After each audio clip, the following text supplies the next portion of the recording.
Que s'est-il passé en RDC au lendemain de la tentative de coup d'État que l'armée dit avoir déjoué? Beaucoup d'interrogations sur les intentions des présumés poutistes.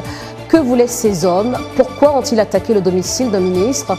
Les zones d'ombre demeurent également sur l'origine des présumés auteurs de l'assaut. Une cinquantaine de personnes, dont plusieurs Américains, étaient impliquées dans l'opération, d'après les autorités congolaises. Washington dit cependant n'avoir aucune trace du fait que le présumé cerveau, Christian Malanga, soit de nationalité américaine et assuré ne pas être en mesure de commenter le statut des autres Américains présumés. Tentative de coup d'État ou tentative d'assassinat? Avec mes invités, nous allons analyser les causes profondes qui ont mené à ces événements en RDC.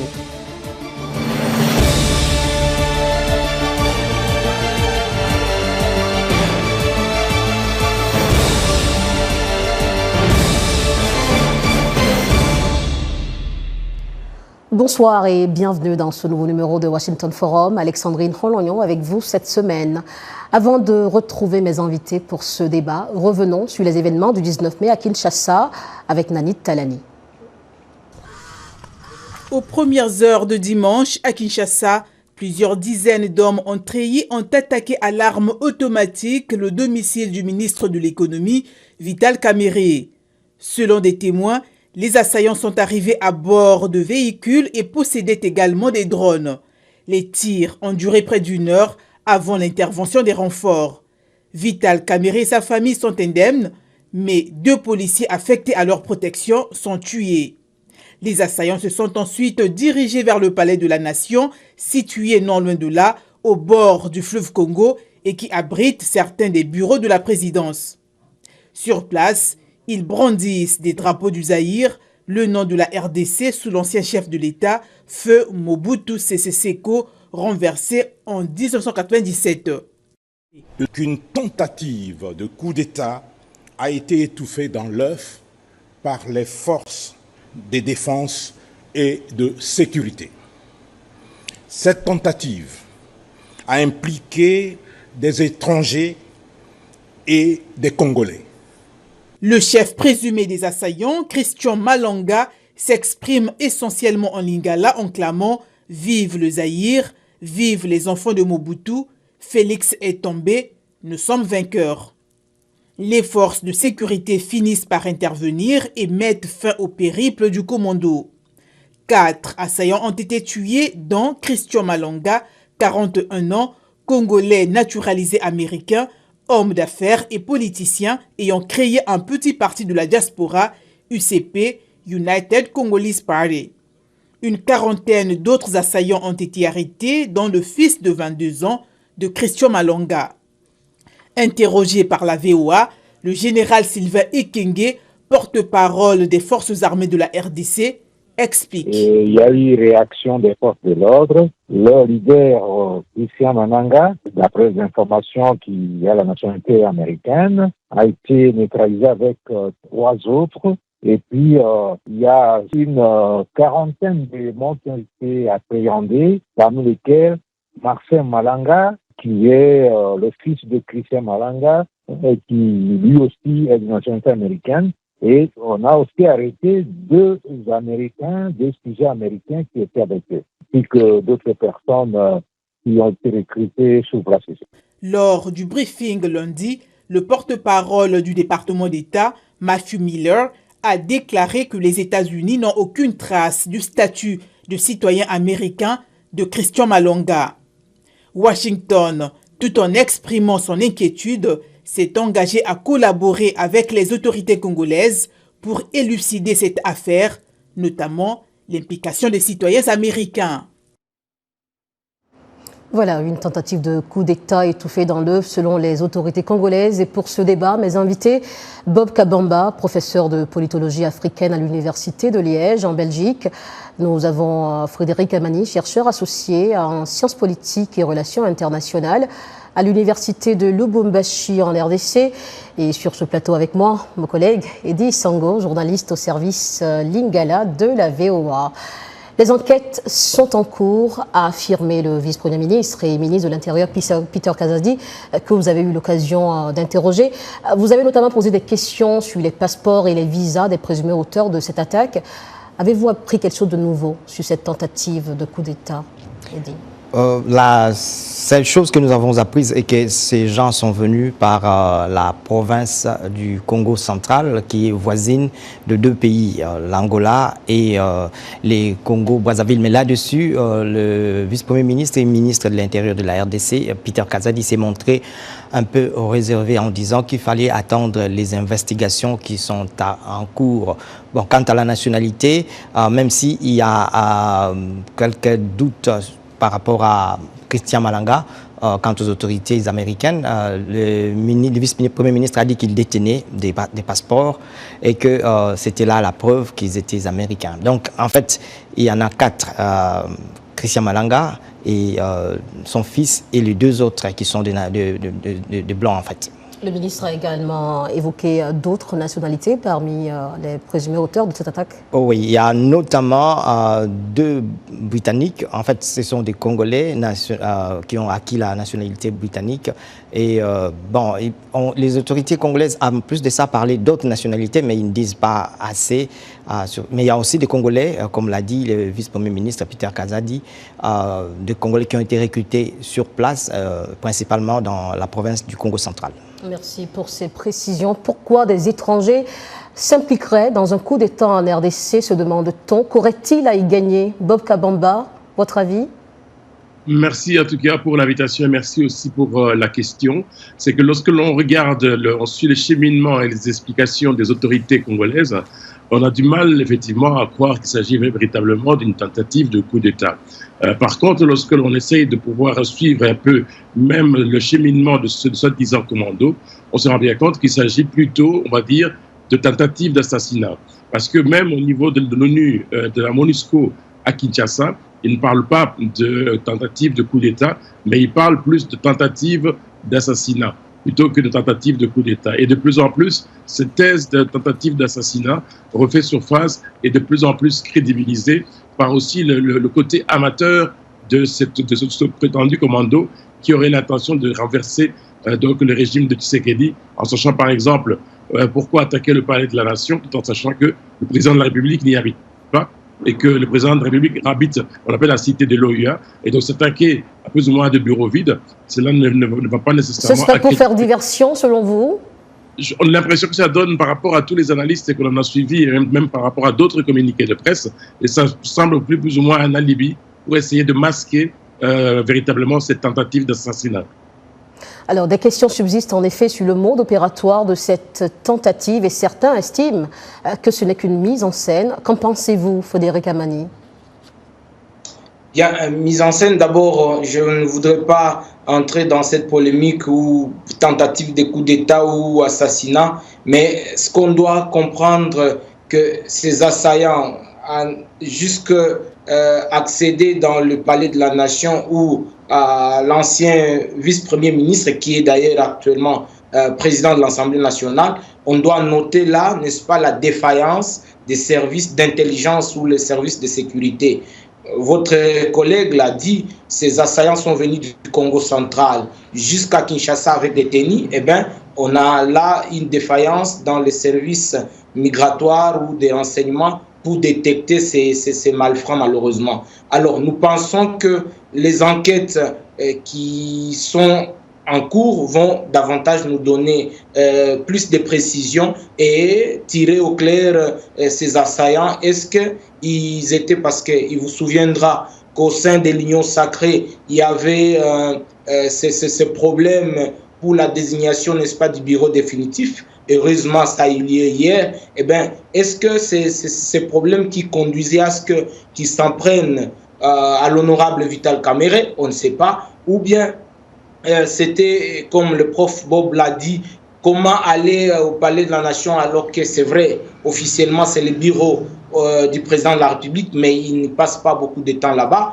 Eh bien, on constate qu'il y a une sorte de diversion et nous pensons que ce phénomène va permettre à ce qu'une restructuration des services de sécurité et de renseignement soit mise en place pour mettre à l'abri, n'est-ce pas, la RDC à ces genres de phénomènes de coups d'État ou d'assassinats qui, malheureusement, risquent encore de plonger le pays dans une guerre civile ou dans une instabilité qui ne profitera pas, malheureusement, au peuple congolais. Vous parliez à l'instant de l'élection à la tête de l'Assemblée nationale de Vital Kamerhe. Cette tentative survient également à un moment délicat où le président Tshisekedi s'efforce de contenir une offensive menée par les rebelles dans l'est de la RDC. Edi Sango, quels sont selon vous les facteurs internes qui pourraient avoir mené à cette tentative de coup d'État? Vous suivez au quotidien l'actualité en RDC. Avant de répondre, permets-moi d'éclaircir un peu, parce que hier j'ai interviewé le vice-premier ministre. Quand il parle, selon lui, de coup d'État, c'est qu'il se base sur les propos, les déclarations de Christian Malanga lui-même, qui, dans des vidéos, a dit c'est fini pour le régime Tshisekedi, dégage. Donc il se base sur ça et ils ont dit qu'ils ont pris le pouvoir. Mais maintenant, ces coups d'État s'est passé dans un contexte où le pays est dans une guerre depuis plus de 30 ans, qui s'est d'ailleurs attisée dans l'Est, mais aussi il y a une partie aux portes de Kinshasa qui est aussi sous l'emprise de groupes armés qui menacent, qui tuent. Depuis maintenant 6 mois, le pays est sans gouvernement. Le président a été élu en décembre, mais depuis, la coalition qui est au pouvoir peine à mettre sur pied un gouvernement. Ce n'est que hier qu'on a pu avoir des dirigeants de l'Assemblée nationale où la première ministre, qui a été d'ailleurs nommée il y a plus d'un mois, va présenter son gouvernement et la présenter et aussi son équipe. Donc, cette élection ouvre en effet la voie à la formation d'un nouveau gouvernement en RDC. Comment interprétez-vous la réaction du département américain qui ne reconnaît pas le présumé cerveau de cette tentative de coup d'État comme ayant la citoyenneté américaine? Cela ne décrédibilise pas un tout petit peu les premières informations avancées par les autorités congolaises? Professeur Bob Kabamba. Oui, il faut vraiment être très prudent parce que lorsque l'on a des informations qui sont transmises par le gouvernement congolais, et à chaque fois, il y a toujours des doutes par rapport à la véracité de certains faits qui sont généralement relevés par le gouvernement congolais. Et de ce fait, je pense que du côté américain, il s'agit aussi d'être très, très, très prudent parce que l'on parle effectivement de tentative de coup d'État, ce qui veut dire que s'il y a des citoyens américains qui sont impliqués, ça aurait des répercussions par rapport aux relations entre le Congo et les États-Unis. Et je pense que cette tendance qu'il y a du côté américain est aussi justifiée par le fait que le Congo, étant dans une situation véritablement difficile, comme l'a dit tout à l'heure le collègue sur le plateau, que ça pourrait être une espèce de basculement de positionnement des États-Unis par rapport à la situation de la RDC. Et donc ces deux faits poussent véritablement les Américains à être très prudents. Attendons les prochains jours pour avoir une confirmation véritable de ce que l'on pourrait peut-être qualifier de tentative d'assassinat plutôt que de coup d'État. Et je ne serais pas étonné que dans les prochains jours, que ce soit plutôt une lecture vers l'assassinat plutôt que vers le coup d'État, bien que le premier responsable dans son discours a évoqué le fait que c'était pour essayer de renverser le président Tshisekedi. Frédéric Abani, à l'instant, vous parliez de failles sécuritaires plutôt qu'une affaire de tentative de coup d'État. Selon vous, est-ce que cet incident pourrait-il refléter une lutte interne pour le pouvoir en RDC? Bien, cette idée n'est pas exclue. Vous savez que dans la gestion sécuritaire des défenses, les biens les plus précieux entre les États, c'est l'information. Et c'est pourquoi j'ai fait allusion à cette faille-là d'information. Or, on a une bonne information grâce aux services de renseignement avec son jumeau, l'espionnage des services d'intelligence pour détecter, n'est-ce pas, tous les cas d'infiltration. Et bien, il y a cette bataille, que ce soit au niveau de l'union sacrée par rapport à l'Assemblée nationale, mais aussi par rapport au positionnement des uns contre les autres, où on a vu certains leaders aligner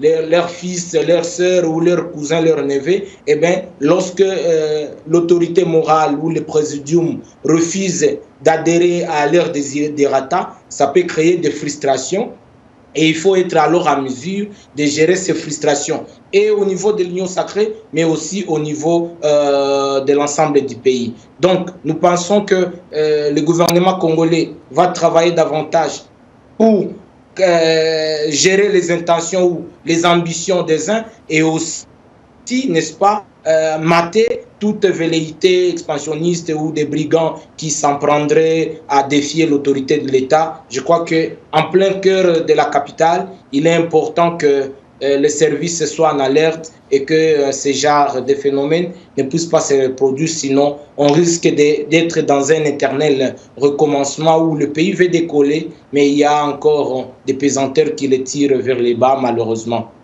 Avant de retrouver quelques commentaires de nos téléspectateurs, Idi Isango, on se pose des questions sur le timing de ce vote à l'Assemblée nationale qui a eu lieu hier, 3 jours après ce coup d'État. Ce vote était-il prévu depuis ?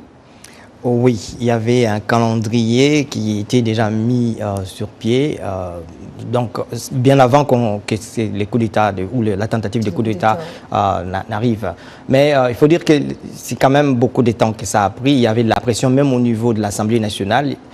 Il y a des députés qui se sont mis à menacer de renverser les bureaux provisoires, les bureaux d'âge qui étaient là. Parce que bon, ça en avait marre comme le peuple le pousse.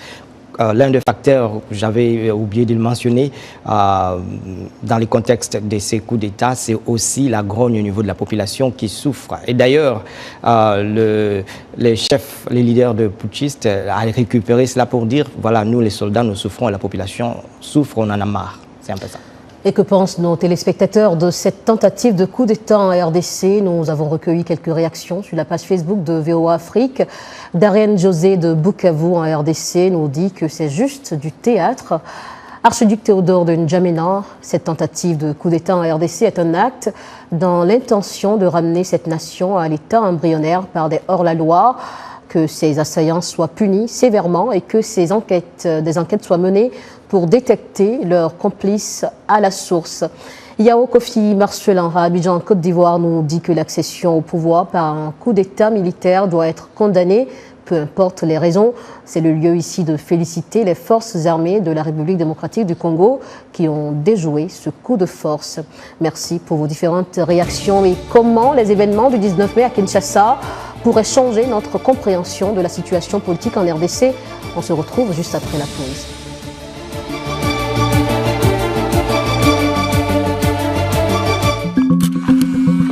Le Sahel, une région à la croisée des chemins. Focus Sahel, votre nouvelle émission sur VOA Afrique. Crise sécuritaire, montée de l'extrémisme et déplacement de populations à influence étrangère, VOA Afrique braque ses projecteurs sur la bande sahélo-saharienne pour vous aider à comprendre les enjeux qui sévissent dans cette région et les événements qui rythment la vie de ces pays. Retrouvez nos équipes à Washington et nos correspondants sur le terrain pour des reportages, des analyses et des interviews. Pour tout comprendre sur le Sahel, rendez-vous tous les mardis à 18h temps universel sur VOA Afrique, voaafrique.com et toutes nos plateformes digitales.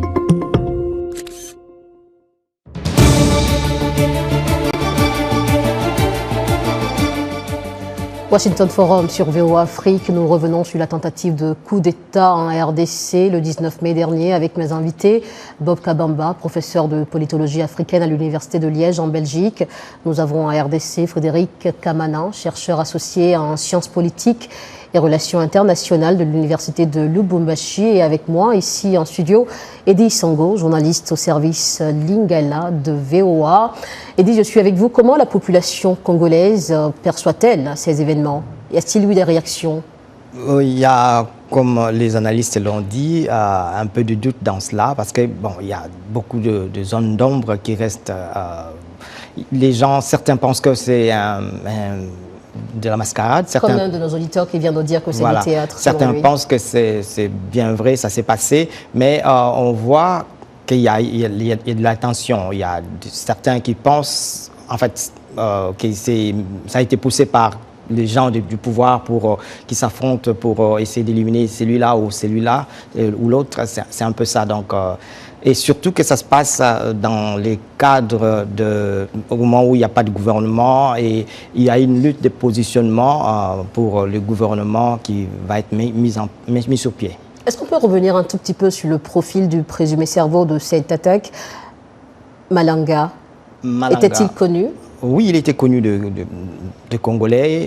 Il vivait ici aux États-Unis et 41 ans. Et il était un homme d'affaires, mais il s'est présenté comme un commando, quelqu'un qui se connaît ou qui a travaillé ici dans l'armée américaine. Il présentait beaucoup d'armes et il présentait aussi ses ambitions d'aller se présenter comme le président de la République. Il a essayé de briguer en 2000, je crois, 11 et il menaçait même de renverser à cette époque-là déjà le pouvoir si jamais le président Joseph Kabila prolongeait son mandat.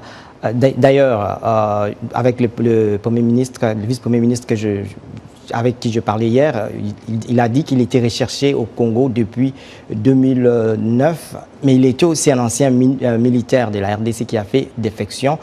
Certains pensent qu'il était rentré au Congo pour essayer de prêter main forte comme il s'y connaissait en matière d'armes. Intéressons-nous aux éventuels impacts que cet événement pourrait générer. Quels pourraient être les impacts internationaux de cette présumée tentative de coup d'État, surtout avec l'implication alléguée de ressortissants étrangers? Monsieur Kamamba. Oui, c'est là où véritablement il y a des signaux qui vont plutôt aller dans le sens de dire, oui, le PPM, donc le ministre de l'Intérieur, précise bien effectivement dans ses interventions que ce commando est venu de l'extérieur de l'étranger, c'est-à-dire impliquer deux pays, soit le Congo-Brazzaville, soit l'Angola. Et nous savons très bien que ces deux pays ont des relations un peu tendues ces derniers temps avec Kinshasa, notamment dans le cadre du processus de Luanda, qui patine entre les négociations entre le Rwanda et le Congo sur la crise à l'est donc du pays. Et ces deux pays, l'Angola et le Congo-Brazzaville, ont à plusieurs reprises demandé à Kinshasa de pouvoir aller vers des négociations plutôt que d'aller dans le sens de la guerre. L'autre implication aussi au niveau international, c'est le fait d'avoir des nationalités différentes au sein de ce groupe. Et c'est là, généralement, on donne comme interprétation au niveau africain que lorsque vous avez des ressortissants étrangers qui s'impliquent dans une tentative de coup d'État, on ne voit pas la nationalité, mais on voit le pays dont sont originaires ces étrangers. Et donc l'analyse qui va être faite, c'est-à-dire que Kinshasa est en train d'être lâché d'une part par les pays voisins et d'autre part par la communauté internationale, symbolisée essentiellement par les Américains et par la Grande-Bretagne. Et les différents communiqués que l'on a, on voit bien qu'on hésite à aller dans ce sens-là, puisque y aller, ça va vouloir dire qu'il y a implication internationale par rapport à une tentative de coup d'État, et ce qui aurait comme conséquence l'isolement du gouvernement de Kinshasa, surtout au moment où il doit faire face à la rébellion, comme on l'a dit tout à l'heure, et que Kinshasa n'arrive toujours pas à pouvoir freiner l'avancée de ces rebelles qui se retrouvent aujourd'hui à la porte de Goma. Et donc ces événements vont véritablement fragiliser encore beaucoup plus le gouvernement congolais. Monsieur Amani, un avis? Pardon? Quelles pourraient être, selon vous, les éventuelles implications politiques de cette affaire, vu que les autorités congolaises ont affirmé qu'il y a des étrangers qui sont impliqués dans cette tentative? Je pense qu'il faut bien peser ces informations. C'est vrai, nous saluons les efforts qui sont en train d'être menés de part et d'autre pour arriver, n'est-ce pas, à rétablir les responsabilités. Mais au niveau régional, je crains que ça soit, comme le prof l'a dit, une sorte d'isolement de la RDC. Déjà, il y a des relations tendues avec le Rwanda. Eh bien, l'Angola joue la médiation, mais qui jusque-là, ça ne marchait pas. Et si déjà les 9 voisins ou les quelques voisins manifestaient ce soutien aux assaillants ou aux rebelles, eh bien, je crois qu'il y a lieu là que la RDC recadre les tirs et pense à bien restaurer ces bons voisinages avec le Congo-Brazza, l'Angola, pour que l'ennemi ne puisse pas en profiter. Nous pensons que les autorités congolaises vont y travailler et que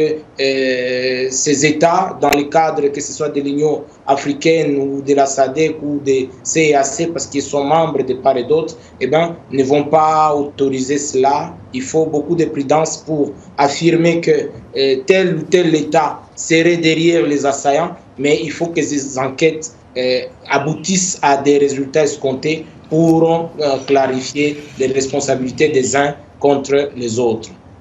En effet, cette tentative de coup d'État a lieu dans un contexte régional assez tendu, avec de fréquentes accusations de déstabilisation. Mais on a vu que la SADC a réagi et a condamné cette tentative de coup d'État. Cette sortie ne pourra-t-il pas apaiser un tout petit peu les autorités congolaises quant à l'accusation éventuelle de voisins dans l'implication de cette tentative, M. Kabamba? Oui, il faut bien se rendre compte que la SADC a comme principe de ne jamais valider les coups d'État parmi les pays membres. Ça, c'est vraiment un des principes fondamentaux de la SADC. Donc, toute tentative de coup d'État, quel que soit l'endroit, pas seulement au Congo, quel que soit l'endroit, a toujours été condamné par la SADC. C'est dans les principes fondateurs donc, de la SADC. Autre aussi chose à souligner, c'est que de plus en plus, on a vu ce qui s'est passé au niveau de l'Afrique de l'Ouest avec les différentes coups d'État qui ont eu lieu dans plusieurs pays. Et la crainte, souvent, c'est qu'il y ait une contingence de ce qui s'est passé en Afrique de l'Ouest vers l'Afrique centrale. On a déjà eu le Gabon. Et alors, on suppose que ça ne peut pas s'arrêter au Gabon.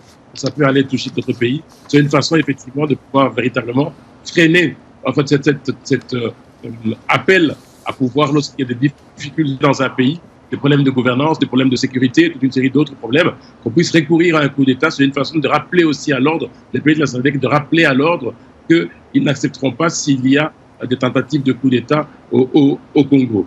Mais aussi souligner que du fait que le Congo, la situation elle est quand même suffisamment bloquée en interne, comme l'a dit M. Amani, en interne, mais aussi au niveau régional, mais aussi au niveau continental et au niveau international. Et le Congo est de plus en plus isolé par rapport à toute une série de questions.